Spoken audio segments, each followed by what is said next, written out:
God, I hope I'm just going crazy.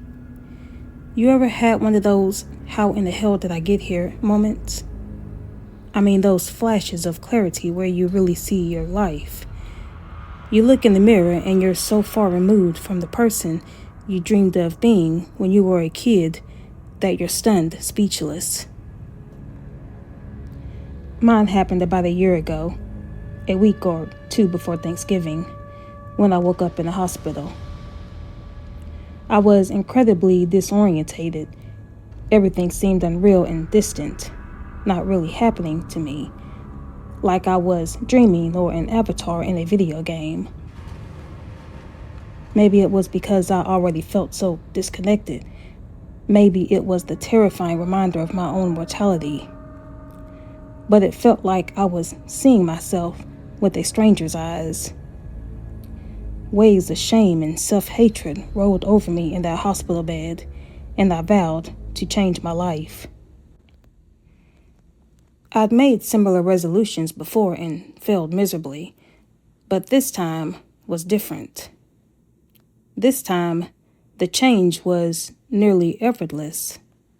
Old habits evaporated. Old temptations lost all allure.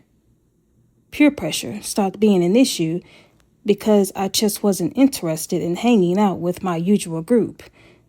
When I tried going out with them sober, they bored me to tears.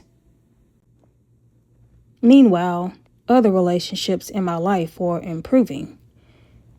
At my son Logan's birthday party, I even overheard my ex-wife telling his mother that I'd finally grown up and stopped causing so much heartache for everyone. When the last children had left and I was cleaning up, my son surprised me with a running hug. He wrapped his arms around me and squeezed me harder than he ever had in his life. "Will you stay?" he whispered. I brushed back his hair with my hand. "Of course. I'll stay as long as you want. You could even spend the night at my place tonight, if your mother says it's okay." He sighed happily. "You're so much better than my real dad." Every cell in my body froze. I launched into a speech about how I was his dad, was trying to change, knew I needed to earn his trust back, etc. "Okay," he said lightly, obviously eager to return to his pile of presents. But just before he ran off, he winked at me, like we had an awesome secret. Logan couldn't stay with me that night after all. And honestly, I was kind of relieved. What he'd said had cut me to the core, and for the first time in nearly a year, I desperately wanted a drink. I made it all the way to the front door of my apartment complex before I lost it and started sobbing. I was fumbling in my pocket for my keys, trying to see through a glaze of tears, when Sam put her hand on my shoulder. Sam had lived in the apartment next to mine for years. Before my epiphany, I'd barely spared her a glance. But after, I'd found myself choking on cartoon butterflies whenever she passed by. I'd never had to chase a girl before. It's not that I'm Brad Pitt or anything. It's just that I used to spend an enormous amount of time and money making myself look nothing like myself. You've seen the old me, or one of my countless clones, a golem of silicone and acrylic, spongeless and bleach. It was a lot like being a zombie, I suppose. You can barely move for fear that parts of you will fall off. Back on point.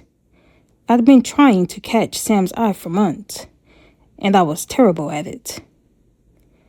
I'd chat her up and think I was getting somewhere, but then I'd make a joke, or quote a movie, and she'd cringe like I'd just stabbed her. It was a humiliating way to have finally caught her attention, bawling like an angry toddler on the front steps, miserably wiping snot on my sleeves as I blubbered confessions for a million sins. Sam listened patiently, only stopping me once to suggest that we get out of the cold and continue talking in her apartment. She drank me under the table. I'd lost all my tolerance in a year of sobriety, but Sam definitely didn't have that problem. When I got up to get us both another, it was easy to see why. Her refrigerator looked like mine used to, boasting the 4 food groups of beer, liquor, takeout, and antique condiments. "Did your roommate move out?" I asked, carrying our beers back from her kitchen. "He was a big cook, right? I used to walk by your place around dinner time and drool." "He wasn't my roommate," she said quietly. "He was my husband." My face fell, and the last year flashed by in sickening instant replay. Her total disinterest in me, followed by the pained looks and vanishing acts whenever she caught herself flirting back. I'd never bothered to ring check her until my crush hit. "If you'd like to talk about it, I'm interested. But I won't pry if you don't. Up to you." She laughed a little, shaking her head. "It's funny. Stanley was usually such a good judge of character, but he was so wrong about you. Sucks that he never got to know you. I think that he would have really liked you." She changed the subject, and I excused myself soon after.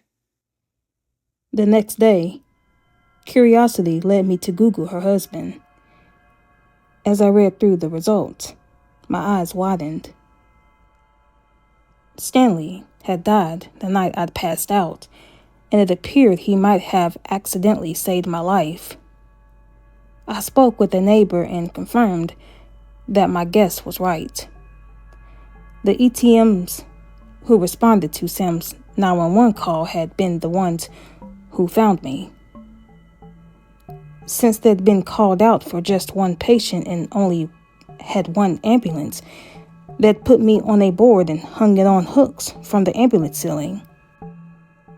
I didn't sleep a wink the night I found that out. My stupid drunk ass had hung there a few feet above the worst moments of Sam's life and the last ones of Stanley's. The ultimate third wheel intruding on something incredibly private and intimate. I laid in my bed, staring at the ceiling, imagining what it must have been like for Stanley, staring up at a man he'd thought was a total waste, knowing that I'd wake up and he never would. I blushed against my pillow, thinking of how I'd hit on her so soon after his death. I couldn't believe she'd ended up comforting me. I swore to never flirt with Sam again, and I kept that promise. Even as we became friendlier and wound up with a weekly TV and Chinese food appointment. I didn't mean to get her a Christmas present. I'd considered it, but wrote it off as over the line. Then I went thrifting and saw this pocket knife. It wasn't anything flashy, but something about it just said, "Sam," to me. When I picked it up and examined it, the owner came up behind me. "You've got nice taste, honey," she said. "They don't make them like that anymore." And I smiled, because that was how I felt about Sam. But when Sam opened the gift, her face went white. Did I tell you about this that night I was so drunk?" she murmured, picking up the knife and turning it in her fingers. I must have." Sam had inherited one exactly like it from her grandmother. It had gotten lost when she and Stanley moved into the building, and she'd felt awful about it. "Oh, crap. I'm so sorry. I didn't mean to bring up bad memories." No, this is great. I've been trying to find one for a long time. Thank you." I think she meant to peck me on the cheek, but it landed on the corner of my mouth. and the next thing I knew, she was kissing me for real. It was amazing for about 10 seconds, and then she sprang off the couch, stammering that she was sorry, that she had been overcome, and then it just poured out of her. She told me how much I reminded her of Stanley, how being with me was so much like being with him that it broke her heart. You say things he said. You quote movies he used to quote.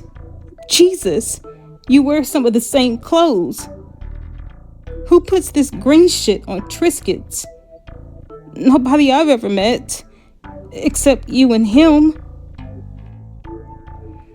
I didn't reply. I couldn't reply. I shouldn't have kissed you. My therapist said. She broke off with a disgusted noise, sighing deeply before continuing. I just don't think I can get over him and do this. The dinner's with you. I'm not moving on. I'm just pretending I don't have to. She apologized again, and then she was gone. I stared at the door like an idiot for a few seconds, letting that sink in. She left her present on my coffee table, and then I bent to pick it up. You're so much better than my real dad. Suddenly, pieces were snapping together in my mind, and I kept shaking my head like I could break them apart again. What I was thinking was stupid, crazy, superstitious, lunacy. I'd been a few feet away in the ambulance when he died. I'd woken up consumed with self-loathing, turning into a new person almost overnight. One with different hobbies, different opinions, different taste. Even my own son didn't believe I was me. So many things falling into place. My instant extra strength crush on Sam, my new clothing and hairstyle, so similar to his in his Facebook photos. How I'd suddenly decided to take up cooking and been weirdly good at it. How I'd never put mint jelly on Triscuits before and had no idea why I'd even bought it. How I didn't remember seeing half the movies I was always quoting. I've started seeing a therapist myself. She says I'm trying to distance myself from a past I'm ashamed of. That low self-esteem and my crush on Sam have manifested in me imagining that I'm a person she could love. She thinks maybe I hit my head when I fell, or maybe I have something called depersonalization disorder. I've read countless stories on here about hauntings and possessions. You guys are the experts on banishment and rituals. But what do I do if I'm the ghost? What in the hell do I do?